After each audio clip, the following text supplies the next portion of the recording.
So I'm going to go ahead and kick things off.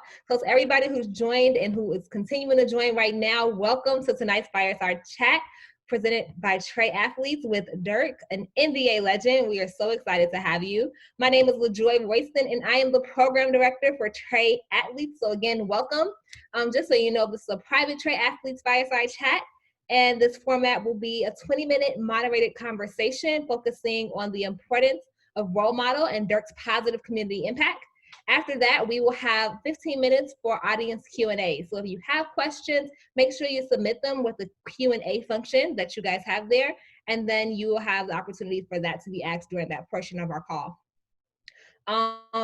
This event is presented by Dallas-based youth sports nonprofit Trey Athletes. At Trey, we believe in the power of sports, both on and off the court, which is why we had Dirk here tonight, because he's an amazing role model and example of that. It's our mission to empower athletes to be leaders, role models, and influential voices for their communities. Through workshops that incorporate former college and pro athletes as mentors, Trey teaches high school athletes how to choose the right college, build a well-rounded identity outside of sports, and leverage their influence as athletes to be leaders in their schools and communities. Trey also creates a community and programming for the parents and guardians of Trey athletes in order to help them raise healthy, well-rounded, and successful kids. Currently, we serve high school basketball players and their families from over 40 zip codes across the Dallas area. Next year, our senior athletes will be headed to play basketball at colleges and universities across the country, and we are so proud of them. Congrats, class of 2020. When Trey athletes realize their potential far beyond the court or field, only then we realize the true power of sports. With that, I'd like to pass it on to Brian Reynolds, one of our co-founders, and we'll begin the moderated discussion. Take it away, Dirk and Brian. Welcome, everyone. I'm Brian Reynolds, co-founder of Trey Athletes, and today we're talking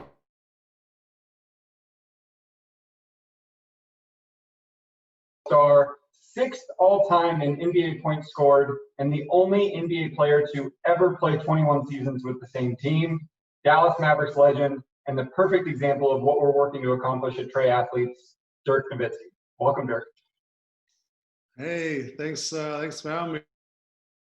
I love what you guys are doing. So hopefully I can help you guys out and give some guidance or some thoughts and ideas. And thanks for having me.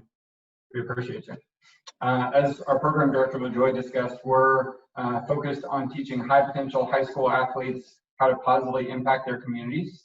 And today we'll cover a few questions regarding the importance of role models and mentors, as well as a few questions regarding how athletes in particular can create widespread positive change. So to start, let's go way back to Würzburg, Germany. We talk about Trey Athletes pretty constantly about the importance of learning from those who you admire and look up to. So Dirk, who were your role models as a kid, and who did you look up to in terms of mentorship? Well, actually, I grew up in a sportive family. My dad played handball, and my mom played basketball. My sister played basketball. So I grew up in gyms, and my first role model, believe it or not, was actually my dad. He was a great handball player in the area, and I used to, travel with him on his away games on the weekends, and I had my things to make noise with, my clappers, and I was at every one of his games. And then when I started playing basketball and handball, I actually started with the number 11 because that was the number that he had when he played. So that was really my first role model. And then obviously as you get older, you start watching more and more sports. And I was a huge tennis fan. Tennis was actually my first sport. I played when I was about 4 or 5 years old. I started. That was sort of like the wave when Steffi Graf and Boris Becker made Germany famous in tennis. So I love, of course, everybody in Germany loved them. And then when I started playing basketball a little later, when I was about 11 or 12, I became a huge fan of the NBA. Try to watch, back in Germany, back in the days, in the early 90s, they weren't showing games live or anything. They would just show maybe 1 or 2 games a week. So and that was, of course, the 90s with the Bulls era. So I was a huge diehard Bulls fan, try to catch as many games as I can. And, I was just trying to be like them and work hard and hopefully one day be an NBA player. And so I loved Scottie Pippen, of course, loved Michael Jordan, and those kind of basketball-wise were my idols. Loved Detlef Schrempf. I'm sure you guys have heard of him. He was the first German guy to really make it in the NBA. I was a fan of his and a few others. So was just a huge tennis fan. And then once I shifted to basketball, I was all in on the Bulls in the 90s. That's awesome. So if you can, now fast forward to today. You've accomplished all of these incredible feats, both on and off the basketball court. And even now, we imagine you probably continue to look up to and really learn from others. So Dirk, who are your role models and or mentors today? And what do you look for in a mentor? So I was really fortunate when I was kind of practicing. I played all sports at the same time. And when I was about 15 and a half years old, I met this basketball coach, and he was an older coach. His name is Holger. I'm sure if you grew up in the Metroplex now, you've heard of him by now. I met him, was about 15, and just started working with him first once a week, then twice a week, and then it got more and more. And he was my mentor. He was there for me. He not only showed me how to perform on the court and taught me everything I know, but he also tried to push me off the court. And whether every Christmas, every birthday, he was giving me books or stuff to read, little articles to read. He told me he pushed me to finish schools and finish my high school, because I had plans of maybe even coming to high school in the U.S. before. And so he kind of pushed me on and off the floor, and I'm really thankful that I met him, and I owe him obviously everything that I know on and off the floor. And to this day, he's a great friend and a great mentor. Even at the end of my career, this last year, 2 years ago, he would fly in, we work on stuff. In the summers, I worked with him for a few weeks, try to still get better. And so he was really my mentor, when it comes to basketball and off the court stuff. And he was vital for my career, and he taught me a lot. That's amazing. So you obviously referenced your love of the 80s and 90s NBA. And before I ask this next question, I want to share a statistic with you that we pretty frequently cite in our work at triathletes, which is, did you know 73% of kids today look up to and emulate an athlete as one of their primary role models, second only to their parents? So my question is to you, when did you first realize you are a role model, and how did that impact you in your everyday life? Well, I think that transition was sort of strange. I got here when I was pretty young, right out of high school. After high school, I had to go to the Army for 10 months. That was mandatory back then in Germany. And then I made the leap over, and I was thinking maybe go to college for a few years.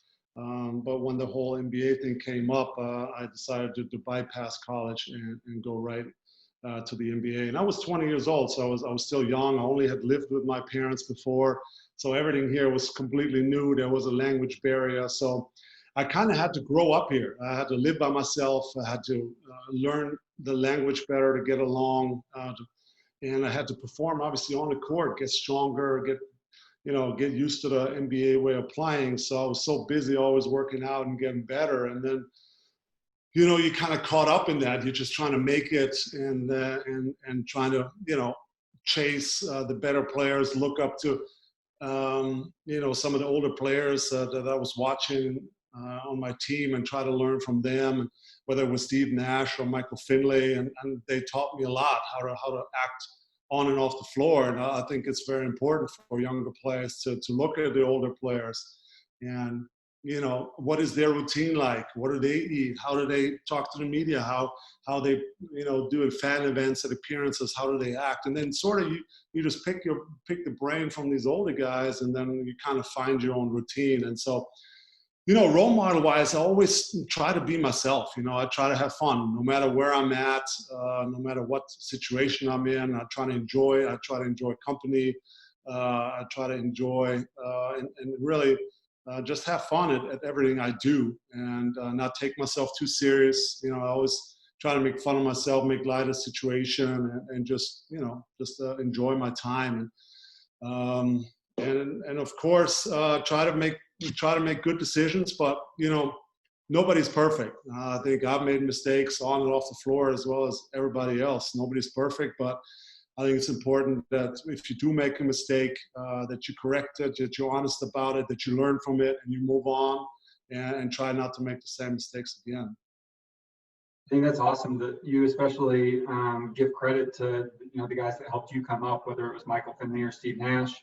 So if we can, let's go just a little deeper on some of the amazing and impactful work that you've done for communities around the globe. One of the things that we talk about with our triathletes is no one really knows how to engage in community volunteer work until they're taught. And oftentimes, there's someone to help either introduce or coach you through it. And you referenced Michael Finley and Steve Nash. Could you talk to us a little bit more about who helped show you how to get involved in community service and what that experience was like for you? Yeah, I think I always credit Steve and Mike. Not only were they great pros on the court, but they were great pros off the floor. And they cared about their community. They wanted to make a difference. And to this day, they both still have their foundations that does great work.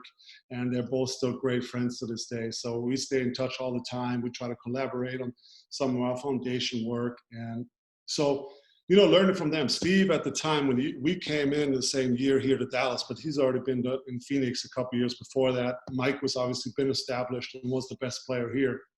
So I kind of hung on to them and tried to learn as much as I could. And like I mentioned earlier, and pick their brain all the time. Ask them, there's no such thing as a bad question, and just pick their brain and see what their routine was like. And then I also learned how to be great in the community and try to help out and establish yourself. And because, you learn pretty quick that, it's very important that the fans and the community come out every night to support you and push you.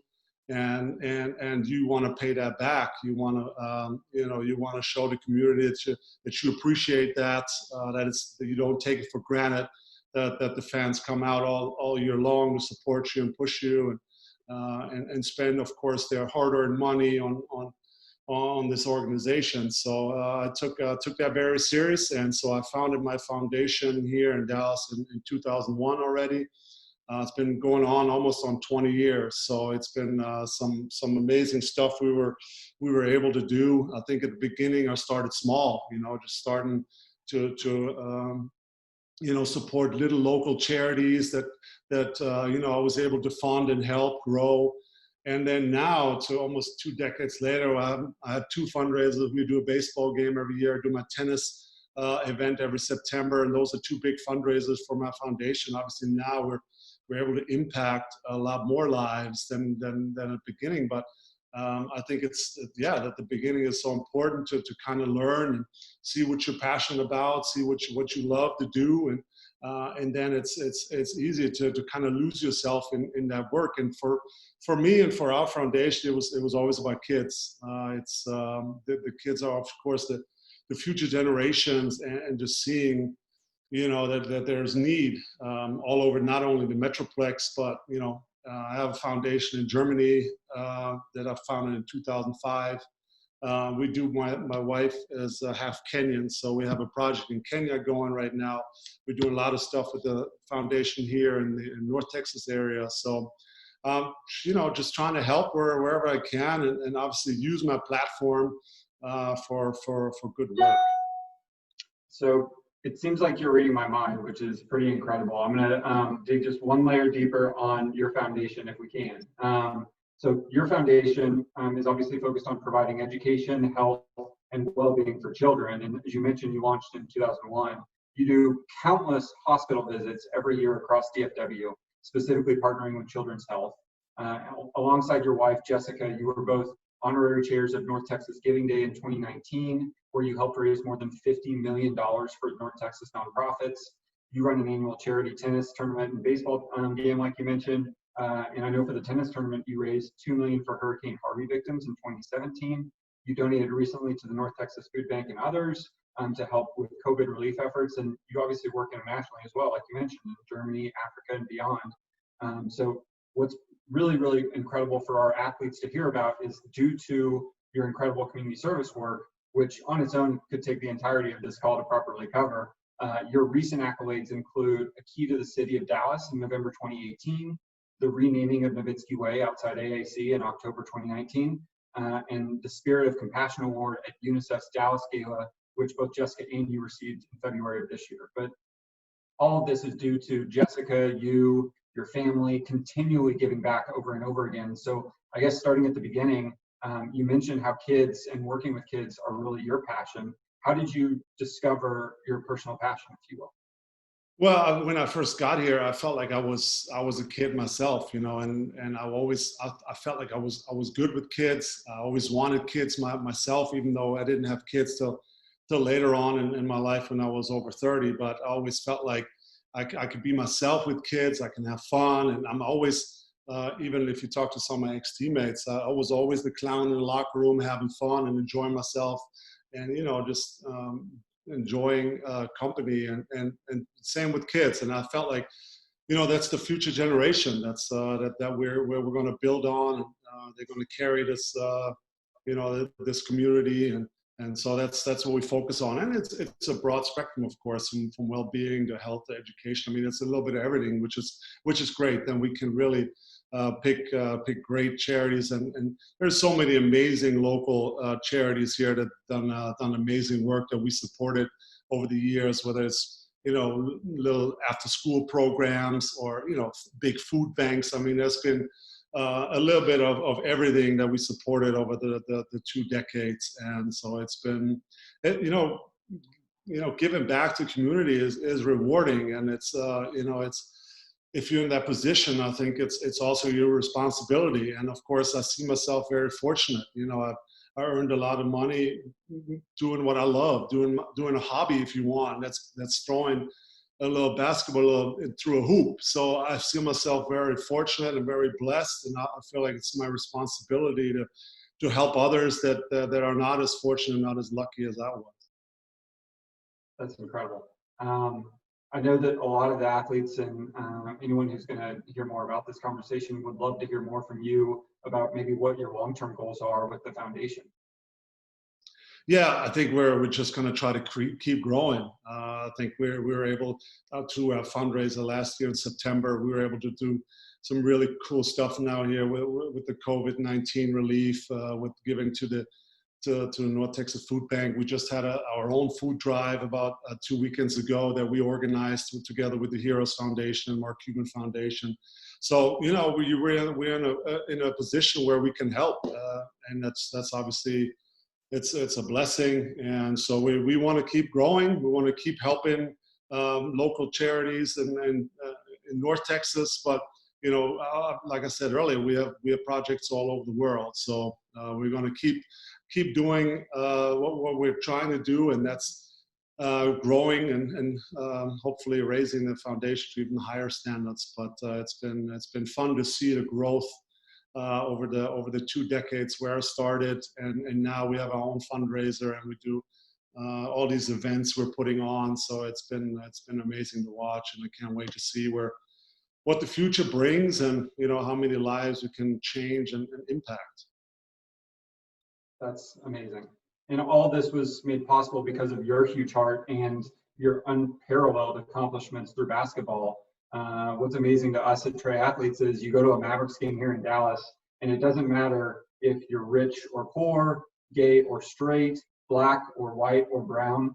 Sports, and maybe more specifically athletes like you, really bring everyone together. Could you talk to us maybe a little bit about your experiences with kind of the unifying power and the positive influence of sports on communities everywhere? For sure. I always was asked how it is, as a white guy in the league or a European in the league. And to me, that doesn't really matter. We're on the team, and you come together, you put egos aside, you're one piece of the puzzle. And I feel like sports is amazing, crossing all sorts of boundaries. And that's what it's all about. When you're on the team, when you're on the court, there's 5 guys. It doesn't matter what color or what religion you are. You're trying to help the team, the franchise win, and everybody's in this together. And so it's the camaraderie of it is amazing. So I really always enjoyed being a part of a team, and and never try to put myself bigger than the team. I always try to be a part, whether it was every practice, every game. I try to be there. I try to be one of the fellas. I never saw myself as a bigger piece of the puzzle. I always wanted to be one of the guys, and that was always important to me. And I feel like I said, sports crosses boundaries, and that's exactly, especially what we need in these days.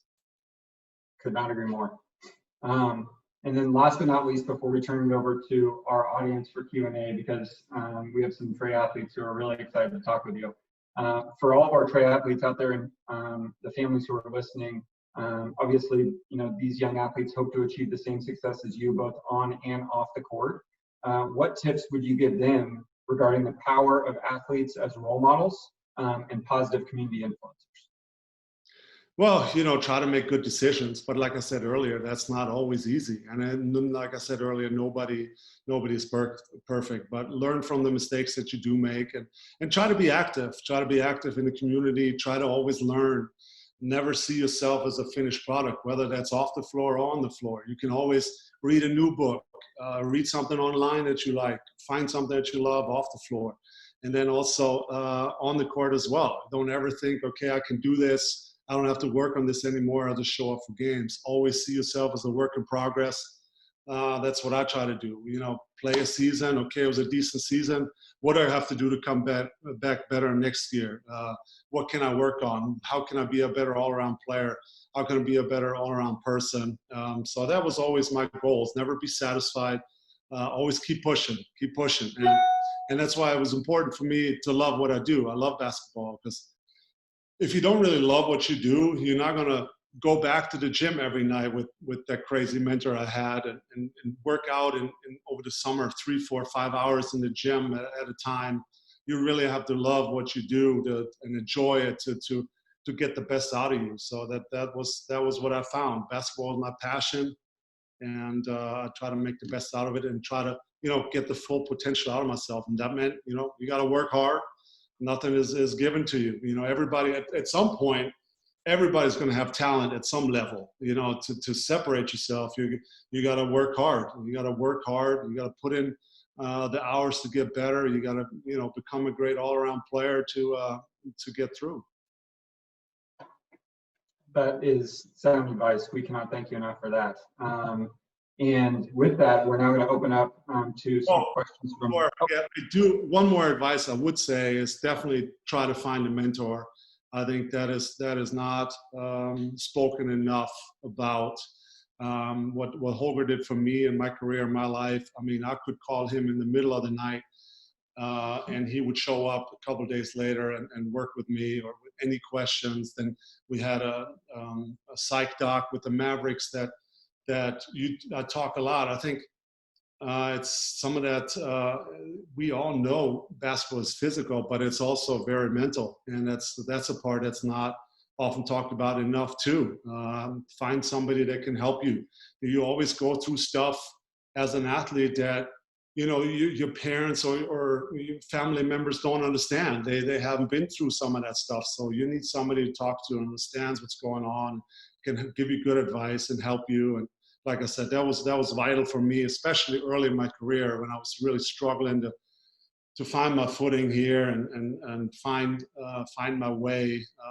Without mentors, I couldn't have done it. For people to speak to and help you, and that was something that I would always recommend. Find somebody that you trust and that can help you out. And there's, like I said earlier, there's no wrong or dumb question. Try to get better and trying to learn every day. And that's a really awesome transition to our first question, coming from one of our triathletes, Christian Weddington. We know that your mentor Holger obviously encouraged you not only to read literature pretty voraciously, but also play an instrument. Christian is a photographer himself and really involved with the arts. So welcome, Christian Weddington, and excited for you to join us to ask Dirk your question. Hey, Christian, how you doing? I see you, artist. Thank you. Hey, what is it like transitioning to playing in the NBA? So for me, it was super hard. I think nowadays the game has changed so much. It's a little easier for European players to come over and have an immediate impact. I think the game's a little more free flowing. I think back then it was still a little physical, and the 4s and 5s were all strong, and so the game has changed. But for me, I found it really difficult. My body just wasn't quite ready for the pounding, and like I said, if I found it very hard for me if I wasn't comfortable off the floor. For me, it was very hard then to show or be comfortable on the court. So I had to get adjusted here my first year, find an apartment, get a dishwasher and a bed, and just, get a car, learn to get around. I think those things for me were very important. And then when my second year came, I was more comfortable. I was understanding the lingo a little more when the teammates were talking, and just being more comfortable on surroundings, and that helped me a lot feel more comfortable on the court. And then, like I said, and then it's all about hard work, man. I remember with days with Nashy, my first year or two, we would go back to the gym every night. I mean, I don't care if sometimes we were shooting after games. Sometimes on a day off, we would go in the gym, play running horse, play one-on-one, top of the key, one-on-one on the block. I mean, always shooting drills, always just hard work, and because we enjoyed it. And I think that's how you separate yourself. Thank you. Good luck, my guy, with the photography. Thank you. I play basketball too. All right. Good luck with that too. Yeah. Thank you. That's epic. Thank you so much, Christian. Good seeing you, man. So Dirk, our next question comes from Taylor Bean, triathlete, and she's going to be joining us here on video as well.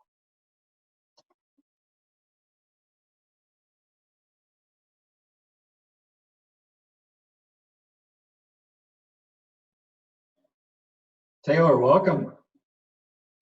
Hello. You are there. How are you doing? There we go. Got it. How's it going? Hi. It's good. Good. How you doing? Good. Thanks for having me. Thanks for jumping on. No problem. So my question was, who are the people that you mainly turn to when it comes to making decisions about the NBA or related to it? So Holger obviously was the mentor when I was 15, 16, and he stayed with me my entire career. So I remember, even though I got drafted, I wasn't sure whether I should come to Dallas or not. I still didn't have an agent. I still were possibility of thinking about going to college. I visited a few colleges. I visited Stanford, Kentucky, and Cal at the time. And I was still thinking about maybe staying in Europe. There was great clubs like Barcelona. I visited a club in Milan where it's closer to home. And I was thinking maybe I'll work my way through there and maybe come over to the league later when I'm a little more established and a little more physical. But, it's just Holger and I talked about it over and over, and there were some sleepless nights. Hey, am I ready? Am I really trying? Do I really want to try this? And I remember after the draft, the Mavericks flew us in, and I was staying at Nelly's house at the time, and he threw a little barbecue for me, and Steve came over and Mike came over, and it was big. It was big for me to meet some of my teammates, and they basically said, hey, we're not that great yet. We're trying to improve. There's really no pressure. Come on over, grow. And that, I think, ultimately sold me. It's meeting my teammates, and they're saying, look, we'll support you. We don't have to be great right now. We're looking to be good in the future. And so that was big for me, hearing that, I can develop, I can grow. I got two guys that are going to be in my corner. And then I talked with Holger. I remember before I flew back out to Germany, they wanted my decision that morning. So all night I was sitting at the pool with Holger. We're talking, we did a little list of pros and cons, and then ultimately I decided the next day that I was coming over. And, looking back now, it was the right decision, but at the time I didn't know how it was going to work out. So it was a little bit of a risk, but in my case, it worked out. Thank you so much. Thank you. Thanks for the question. Good luck. So our next question comes from triathlete Connor Redrow. So Connor was not only All-State this year, but he has the moniker of being Dirk Jr. Among many of his friends. So we're excited for Connor to join, and has a great question. Where's Dirk Jr.? There he is. How you doing? I like your Mavericks corner. Oh, yeah, you like it? Yeah, that's hot. Thank you for your time. Oh, thank you. Thanks for jumping on. I just had a question, like, how do you stay motivated since you're retired now, and also like during quarantine, just motivated to do stuff? Well, now this is a tough time, and of course for everybody. And what I try to do is obviously not easy, but I try to stay positive. You read the news and it brings you down, but I try to just enjoy my family. We have 3 young children, and just try to spend as much time as with them as I can, because usually life pulls you in 100 different directions usually every day. So I'm trying to use this time to be with them and teach them, and have them sing them German songs at night before they go to bed, and just really enjoying family time.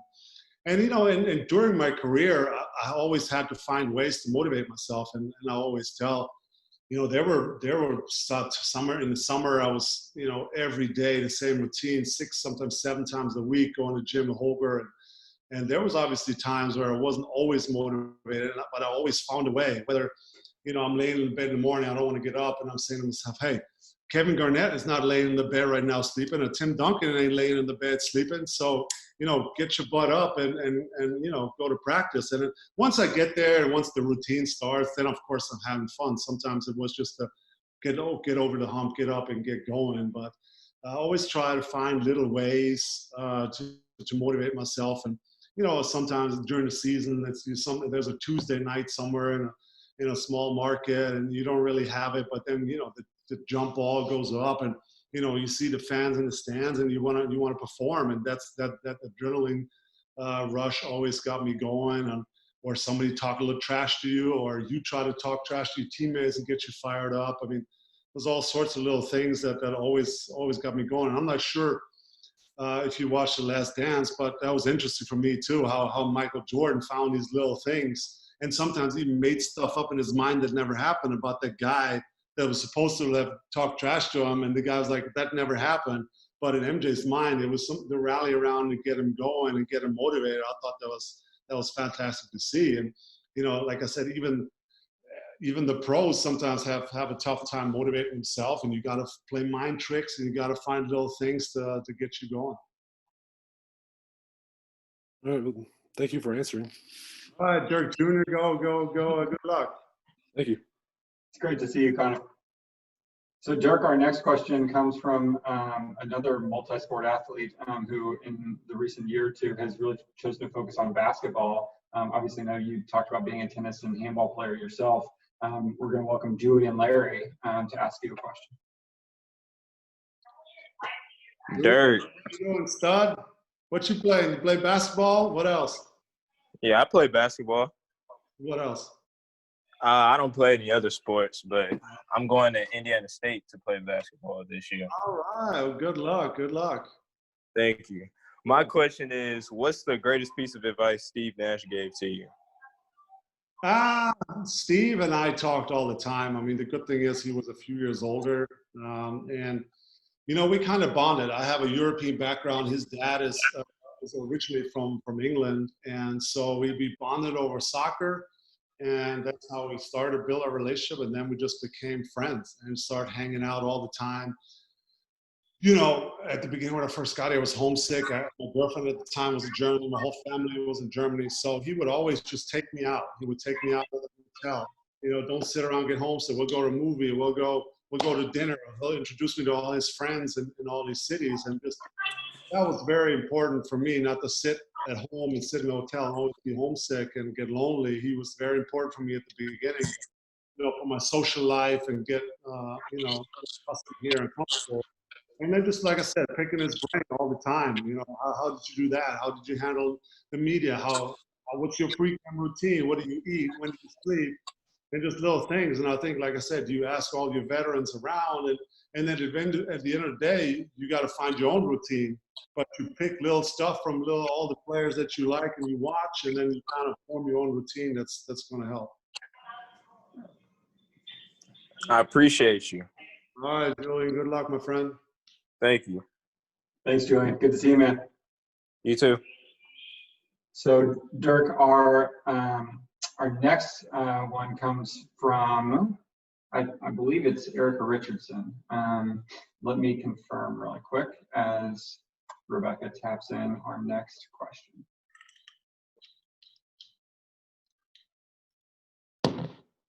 Yep, Erica will be coming on video here in just a minute.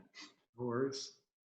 And Erica is a senior here in Dallas. She's going to be heading to New Orleans next year for college. All right. Hi, How's it going? I'm doing pretty good. How are you? Good to see you. So my question is, where did you most feel comfortable in your body when playing? Because I know I want to be a sports psychologist, and I would really like to know where in the mind an athlete feels comfortable enough to play and just go all out almost every game.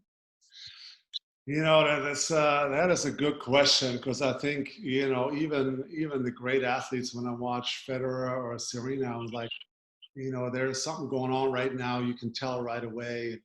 You know, it's even the best of them, they play mind games, or they have self-talk going on. Doubt creeps in, and you kind of, you know, it's for me, it was always a constant fight. I'm not the most confident person by nature. I was always the shy guy, and you know, and I don't want to stick out, and you know, I was always just wanted to be part of the team. Well, to me, when I had to grow up as a leader, I had to become more vocal, and you know, I had to get better. And I always wanted to lead by example. That was very important to me, and always be a guy that works the hardest and comes in first and leads last. And when it comes to mind games, you know, you just, you know, like I said earlier, we had the psych doc at the Mavs, and he helped me a lot. I mean, become a better leader, how to talk to teammates better, how to respond to criticism. And how to get going for games when you don't have it, how to get back in the game, how to focus on little things when things are not going at all. You know, just focus on, okay, now I'm gonna just focus on running hard, and the rest will kind of come back together. So little things you play in your mind when things are not going well at all. You just focus on the really task at hand, and not think too far or think too far ahead, or think result. You try to think, you know, what's happening right this second. What do I have to do out of this timeout? What's the play that I'm running? Where do I have to set the screen, or in this defensive play? Let's try to show hard, try to, you know, box out hard. You focus. When the moment or the magnitude of the situation gets too big, you want to try to focus on the small things you can control, and then everything else will fall back in place. So there's all these little mind tricks that I tried over my career. Some worked, some didn't. There's an example for 1 year in the playoffs. They asked me, how do you stay so cool at the free throw line and make big free throws in clutch situations? And I told them, sometimes a way for me to stay cool at the line is sing a song in my head. And you would never really see my lips moving, but in my head, I'm singing a song. And so that helped me to stay in the moment and stay cool and stay calm and collected, and not think you have to make this shot. You stay. It just helps you to stay comfortable and in your comfort zone. So there's just little examples that I tried over 20 years, and some worked, and some, when I talk to our, you know, psychologists, we're like, okay, next game, try this, how this works, and I come back to them and say, this didn't really work for me, let's try something else. So it's a constant feedback, constant talk, and you find your routine and find what works for you.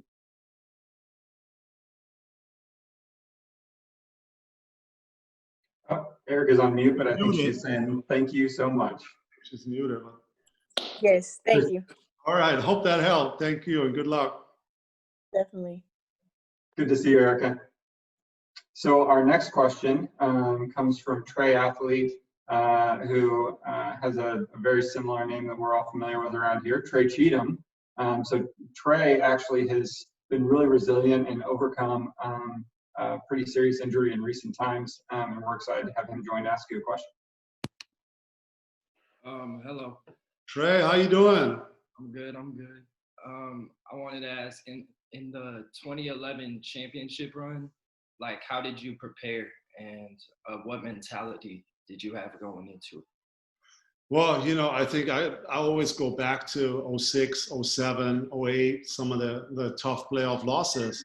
And I think I learned from that. I learned from the tough losses, and there'll always be tough losses. You're never always going to win. So I think what you try to do, at the beginning, you're depressed, you're sad, and you're embarrassed, and you don't want to be seen out, and you go through this phase, and then eventually, you get fired up. The loss motivates you to push harder, to become better.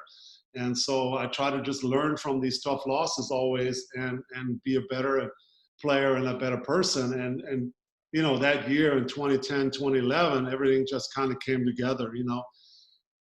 Of course, it's a team sport, so you can't win a championship by yourself. You have to have a good crew.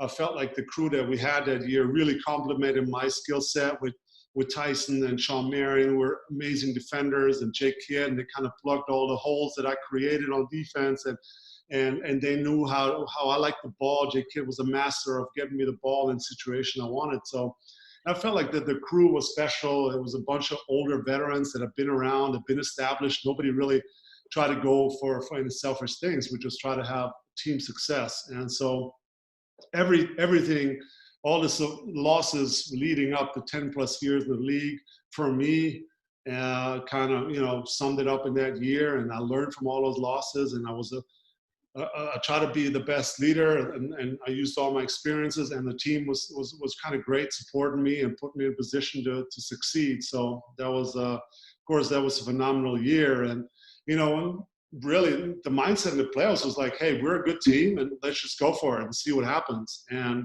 we just, started playing better and better from round to round. And, you just, roll with the flow. And, it was an unbelievable season for us. And of course, a season that I'll never forget. But my mindset really in the playoffs never changed. Some series were a little better than others, but I always try to, when the playoffs hit, I try to be extra more aggressive, extra establish myself early. sometimes in the regular season, I try to defer to others or let other guys get going. I think in the playoffs, I always had the same mindset, and that is attack right away, be comfortable. I always felt I'm at my best when I'm attacked, when I'm comfortable on the offensive end. Then I'm also a better all-around player, which obviously is not the way of thinking, but that was still what was happening in my career. So I always try to establish my offensive game in the playoffs and be aggressive, and that helped the rest of my game and helped me settle down and help some of my teammates. Okay, thank you. All right, Trey, good luck, man. All right, thank you. Thanks for joining, Trey. So we're going to try to squeeze in 2 more questions before we run out of time. The first one comes from Jack Slaughter, who I know we actually saw some footage of Jack from years back where he may or may not have beaten you in knockout.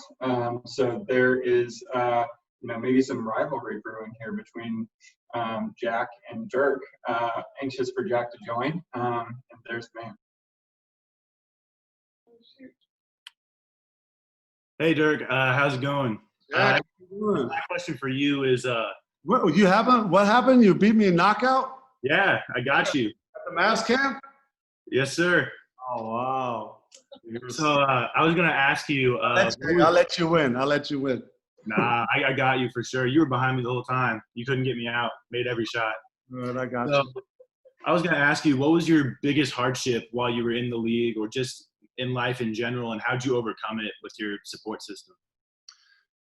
Well, I think the hardest time in the league was after we lost the finals in '06. Well, first it started with making it. My first year was super hard.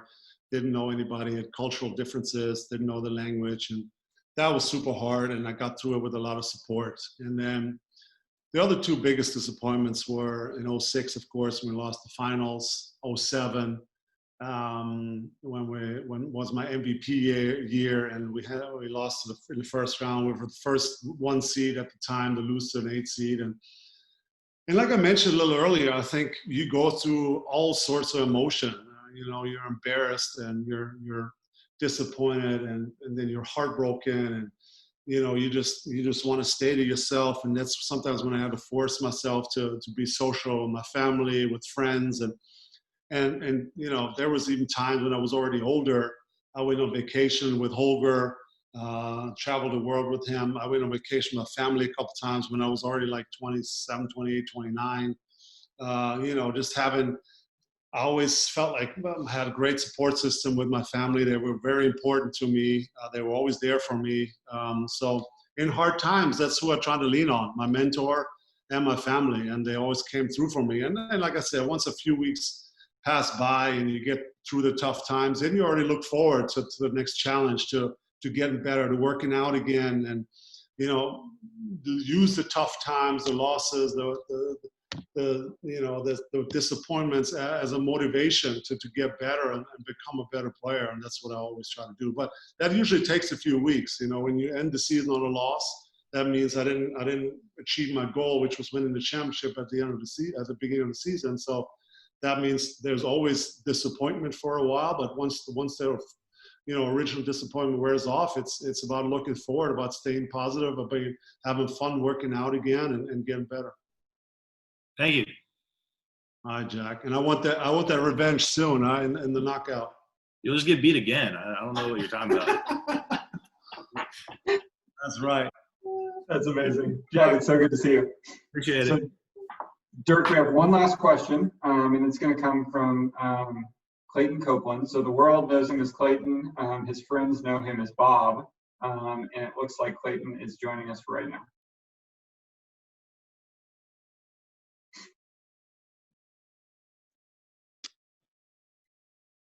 Oh, you guys are still muted. Okay, can you hear us now? Okay, yes. How you doing? We're fine, we're fine. First, I'd like to say you are just amazing, and you're really who I try to mold Clayton out to be like as an athlete. You're just awesome. So the question that I had, when Clayton was younger, he used to play tennis. And so when learning that you played tennis, I just want to know, how did tennis help you feel when it came to playing basketball? So I thought tennis was a great tool for me early. I started tennis when I was 4 or 5 years old. Then I played it all the way till I was probably 15, and then I went all in on basketball, and kind of tennis got a little lost. And then once I found my love again to it, I used it, in the summer as training. And sometimes it's good for footwork. It was great for me for hand-eye coordination. There's little tennis drills where you just take these little steps and you move around the court, and I think that really helped me on the basketball court. And I felt handball is a sport that's big in Europe that helped me physically to play one-on-one and use my shoulder, use my elbows, and kind of get through some picks. And so I try to use these other sports to get better, and obviously in basketball. But I thought tennis was a great start, and I even have my own kids now play tennis. It's a sport that you can play when you're really young, and it's a sport you can play when you're really old. My dad to this point plays tennis, and he's mid-70s, and they play doubles. So I think it's a sport that you can play your entire life, and it also helps you with footwork and hand-eye coordination. Awesome. Thank you. Clayton and Danielle, thank you so much for joining, and good to see y'all. Good to see you. You too.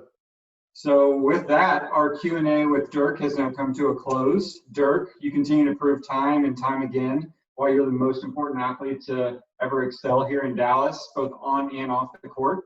And in advance of passing it back to LaJoy, and on behalf of every single one of our Trey athletes and our families, Dirk, thank you so much for joining us today. Yes, thank you. Thank you for having me. And I love what you guys are doing, Trey athletes. So keep up the good work. And to all the athletes out there, thanks for joining today. And like I said, keep pushing, find what you love, and keep getting better, and never settle, and enjoy what you do. So thank you, and maybe we'll cross paths somewhere down the line, and good luck in all your college careers or whatever basketball or the other sports may bring you. So thanks again, and hopefully we'll see you guys down the road. Thank you so much, Dirk, for your time on this. We really appreciate it. Again, can't express that enough. So everybody who's joined us, you can definitely follow us on social media at Trey Athletes. We'll have some great highlights from our conversation with Dirk tonight. And with that, we're going to go ahead and close this. Thank everyone who was able to join us tonight. I know we had so many questions we were not able to get to because we all wanted to know so much from Dirk, but thank you for the ones you did get to, Dirk. We appreciate it. And so with that, you all have a good night. To athletes everywhere, this is presented to you by Trey. Good night. Thank you.